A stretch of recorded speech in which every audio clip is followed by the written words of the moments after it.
A log of truth both bold and grim, where lights grow thin and edges dim. True tales born on haunted tide, visions that wind and waves can't hide. I'm Captain Jordan Reed, ghost touched and flame born. Once Guaguada shaven, now weathered and worn. Through storm and spirit, fire and rain, I sail through memory, myth and pain.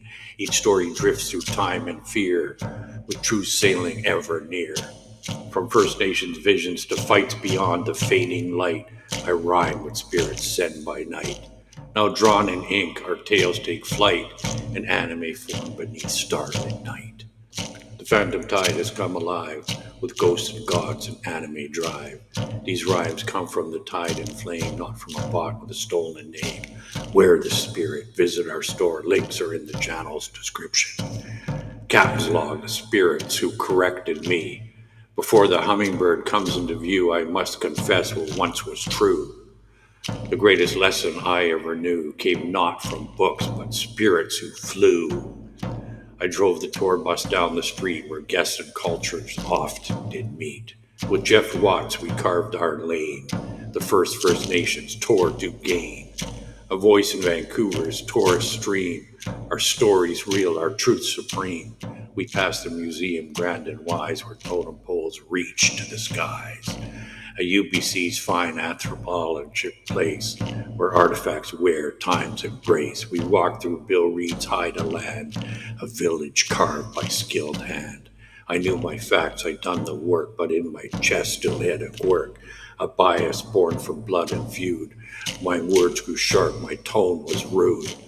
For Haida were our ancient foes, and Guagua's tale still deeply flows. So as I stood and spoke my line, the air grew strange, the shift was sigh. A voice, no sound, yet loud and near, spoke in my soul so crisp and clear. We don't like what you say today. Much of it is wrong in every way. I blinked, I froze. Was this some trick? Too much coffee? Breakfast sick? Was it guilt or was it grace? For something stirred beyond this place. I laughed inside to dodge the fear. 30 guests stood smiling near. Still I replied to empty air. That's all I've got, I've unaware. If you don't stop, they warned me true, we'll send someone to speak to you. More voices now, not just one tone. I stood surrounded yet alone. I said, go on then, send your sage. Correct me here upon the stage. Before this group I won't resist.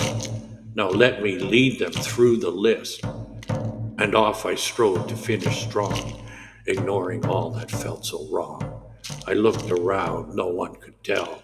The spirit's breath I just felt swell. Does time freeze? Do I step outside? When spirits talk, do worlds divide? Why only me, this veil to see? Do others drift or just let it be? If you have thoughts, then comment down. Let stories sail and truths resound. Or throw a line by email shore. The tale continues, there is more. For what came next was no mere jest. A lesson burned within my chest. Did the spirits answer what I dared? Oh yes, my friend, they truly cared. And so from Alaska they sent a man, a spirit-shaped guide, as part of the plan. A man who bore Reed's mirrored face and walked with calm ancestral grace. I didn't know Haida reached that far, from BC's coast to Alaskan star. But there he stood with steady word and gave me rights to the hummingbird. Not from bird, but man it came, a gift of truth, not pride or fame. And so I bowed and understood. The spirit's reach is deep and good. In the next log, you'll surely find how they corrected heart and mind.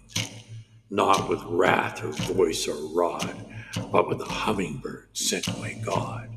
Throw us a line at ghostboatadventures@gmail.com. Subscribe to Sail with Shadow and Song. Shop Spiritware, Ask Raven, Native Art, Etsy.com.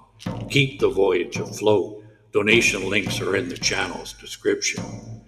This voyage we share through calm and gales, with ghostly crew and tattered sails. Fair winds and haunted harbors shout Captain Jordan and his crew of ghosts. So